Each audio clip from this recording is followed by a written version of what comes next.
बिस्मिल्लाहिर्रहमानिर्रहीम इय्याका नअबुदु व इय्याका नस्तईन। तो मेरे सॉफ्टवेयर इंजीनियर्स, तो अभी तक अगर आप ड्रीम फैमिली या यूनिक फैमिली का आप हिस्सा नहीं बने, सबसे पहले आप चैनल को सब्सक्राइब वगैरह कर लें ताकि आप हमारी फैमिली के अंदर शामिल हो सकें।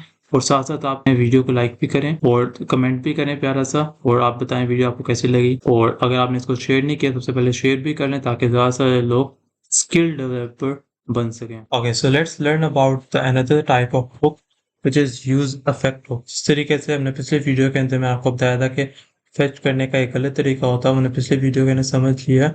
उस तरीके से आपको पता है कि फेचिंग नहीं करनी डाटा की।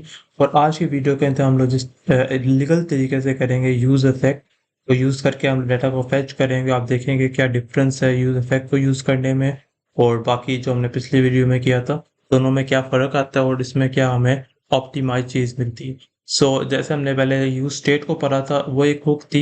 इसी तरीके से आज हम एक सेकेंड हुक देखने जा रहे हैं जिसका नाम है यूज इफेक्ट हुक।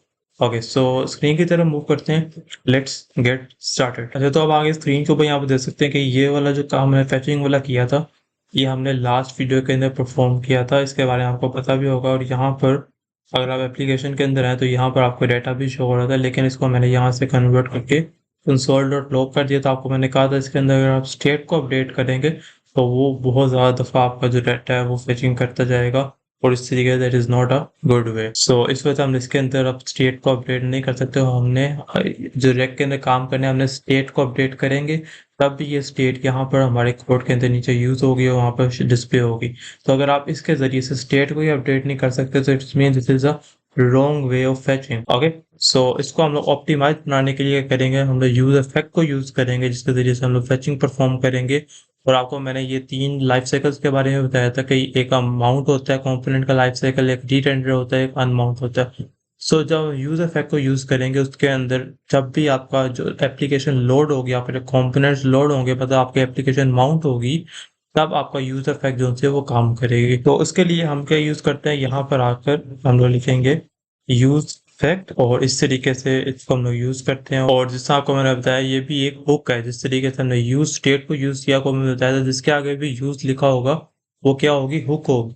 तो ये भी एक हुक है और ये यूज इफेक्ट भी एक हुक है। इसके अंदर आकर हमने एक फंक्शन बनाना है इस तरीके से। इस फंक्शन को हम लोग कॉल कर लेंगे और यहाँ पर आकर अब ये जितना भी कोड है इस सारे को हम लोग यहाँ से कट करेंगे और कट करके इस यूज इफेक्ट के अंदर लिख देंगे। ओके, सो जब भी आपका कंपोनेंट जो सा माउंट होगा फर्स्ट टाइम पे, तो आपका यूज इफेक्ट जो है वर्क करेगा और जिसकी बेस पर आपका ये जो सी अब स्टेट है अपडेट कर सकते हैं। लेकिन इसमें एक और चीज़ भी होती है, यूज इफेक्ट तो आपने यूज़ कर लिए, ये ऊपर इसी तरीके से जैसा यूज स्टेट को हमने इम्पोर्ट किया था, ये भी ऊपर जो यूज स्टेट के साथ इम्पोर्ट भी होगी।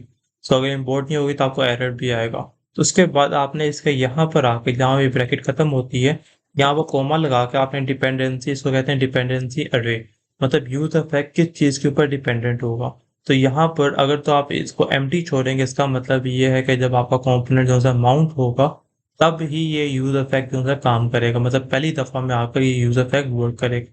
लेकिन इसके अंदर अगर आप कोई स्टेट डाल देते हैं या कोई चीज़ डाल देते हैं, इसका मतलब ये है कि जब वो स्टेट जो सी चेंज होगी तब ये यूज इफेक्ट काम करेगा। सो इसको हम लोग डिपेंडेंसी अरे को आगे जाके देखते रहेंगे, लेकिन अभी के लिए आपने इसको खाली ब्रैकेट छोड़ देना। इसका मतलब ये है कि जब भी ये आपका कंपोनेंट जो सा फर्स्ट टाइम लोड होगा तब ये यूज इफेक्ट आपका काम करेगा। इसका मतलब ये एम्प्टी ब्रैकेट्स का। ओके, डिपेंडेंसी अरे का, इसको हम कहते हैं डिपेंडेंसी अरे। उसके बाद अब हमने इसको console.log नहीं करवाना, इसको हमने यहाँ पर आकर सेट मूवीज लिखना। अब मतलब जब भी ये डाटा यहाँ से फेच होगा वो सेट मूवीज के अंदर आकर इस मूवीज के एरे के अंदर आके स्टोर हो जाएगा। या इसको आप सेव करते हैं और देखते हैं कि जो हमें पिछली वीडियो के अंदर प्रॉब्लम आ रही थी वो अब आ रही है कि नहीं आ रही। तो यहाँ पर आएंगे कोड के अंदर, आप देख सकते हैं कि यहाँ पर इंटरस्टेलर के आके मूवीज यहाँ पर स्टोर हो रही है ये सारी।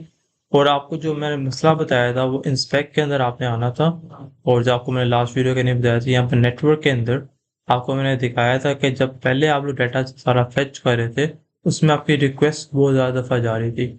या तो यहाँ पर आके आप देख सकते हैं कि अब इतना ये दोबारा से तेज़ी से मूव नहीं कर रहा। इसने एक दफ़ा रिक्वेस्ट को फेच किया और वहाँ पर इसने स्टॉप कर लिया। इसका मतलब है अब जो आपका जो सा कोड है वो ज़्यादा ऑप्टिमाइज है। सो यहाँ पर आप देख सकते हैं कि टोटल जो सी 20 रिक्वेस्ट ठीक नहीं है, या फिर ये इतनी इतनी रिक्वेस्ट ही जाएंगी, इसके ज़्यादा ये मूव नहीं करेगा। जिस तरीके हमने पहले देखा था कि यूज़ इफेक्ट के बगैर साथ ही साथ आपकी रिक्वेस्ट भी इंक्रीज हो रही थी, जिसकी वजह आपकी एप्लीकेशन जो सी है वो ऑप्टिमाइज नहीं रहती। So that's why we have to use effect to fetch the data. इसकी मदद से आपका क्या हो जाता है, आपका डाटा, आपका जो कोड है वो ऑप्टिमाइज हो जाता है, आपकी जो वेबसाइट है वो ऑप्टिमाइज रहती है, और इस वजह से हम लोग यूज इफेक्ट को यूज करते हैं। ऑलराइट, तो ये इसके बारे में समरी थी। आपको समरी अभी दोबारा बता देता हूँ कि यूज इफेक्ट जो सी है हम लोग तब यूज करते हैं जब हमारे डाटा को फेच करना हो, और इसके अंदर हम लोग यूज इफेक्ट लिखते हैं, ये जो कि एक हुक होती है, उसके अंदर हमें फंक्शन बनाते हैं, फंक्शन के अंदर हम लोग सारा काम परफॉर्म करते हैं, और उसके बाद जब फंक्शन एंड होता है वहां पर हम लोग एक डिपेंडेंसी अरे खाली छोड़ देते हैं। खाली छोड़ने का मतलब ये होता है कि जब आपका कंपोनेंट माउंट वाली स्टेज पर होगा, फर्स्ट टाइम पर जब लोड होगा, तब आपने इसने यूज इफेक्ट ने चलना है, मतलब ये खुद ही चलेगा फंक्शन जब आपका वेरिएबल जो आपका कंपोनेंट है वो माउंट होगा, और उसकी मदद से डाटा को फेच करवा के शो करवा देगा। उसका मतलब होता है एक खाली ब्रैकेट्स का डिपेंडेंसी अरे का।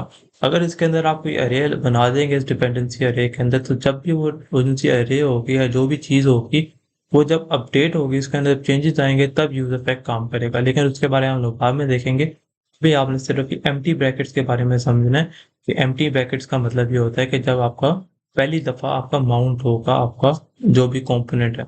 ओके, सो होप सो आपको यूज इफेक्ट के बारे में समझ आ गई होगी। इसके बारे में मजीद वीडियो के अंदर और इम्प्लीमेंटेशन भी करेंगे ताकि आप इसके बारे में मजीद क्लैरिटी भी आ जाए। सो मिलते हैं नेक्स्ट वीडियोस के अंदर, तब तक के लिए अल्लाह हाफ़िज़।